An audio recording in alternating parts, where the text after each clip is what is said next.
Hi, this is Mr. Bledsoe, and in this video we're going to take a look at why the elimination method works when solving a system of linear equations. So first let's take a look at this equation, which is just a simple linear equation. It's not a system of equations.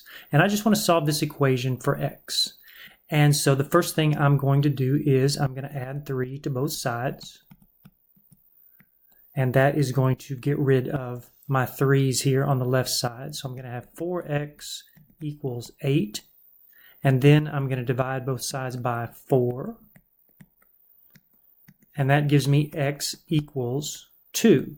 And I've just solved this linear equation. And the thing I want to note about this solution of this linear equation is this step right here where I added 3 to both sides. The reason I'm able to do this, I'm using something called the addition property of equality. And the addition property of equality basically just says that if I add the same thing to both sides of an equation, then I haven't changed the equation. That is, I still have a true statement. So let's take a look at how I would use this same property when solving a system of linear equations. So let's say I have this system of equations here. 3x plus 2y equals 1 and 5x minus 2y equals 7. And I can see right away that the elimination method is going to be a good method to use because I have a positive 2y and a negative 2y in my two equations. And so if I add the second equation to the first equation, then my y term is going to go away. So if I do that, if I add these two equations together, then my two y's are going to go away. I'm going to end up with 8x equals 1 plus 7 is 8. And again, notice what I was doing in this step right here. I'm using the addition property of equality, just like I did in solving my first equation.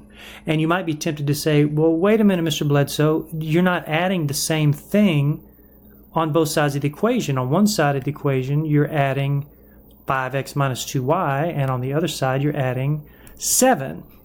And that's true, but notice that these two values, these two quantities are in fact equal because that second equation there says 5x minus 2y is equal to 7. So even though I'm not adding, for example, the same number like I was doing over here, adding 3 to both sides of the equation, I'm adding values that are equal to each other. And I know they're equal to each other because my equation tells me that they're equal to each other. So I'm adding the same thing to both sides of the equation. I'm adding 5x minus 2y to the left side of my equation, and I'm adding the value 7 to the right side. And since those are equal, those values are equal, I'm using the addition property.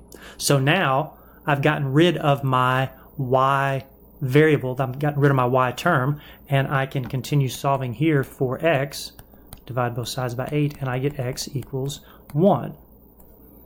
And if I want to continue and solve for y, I can, but this is why the elimination method works. It's because I'm using the addition property of equality, just like I used when I used the addition property to solve a regular linear equation.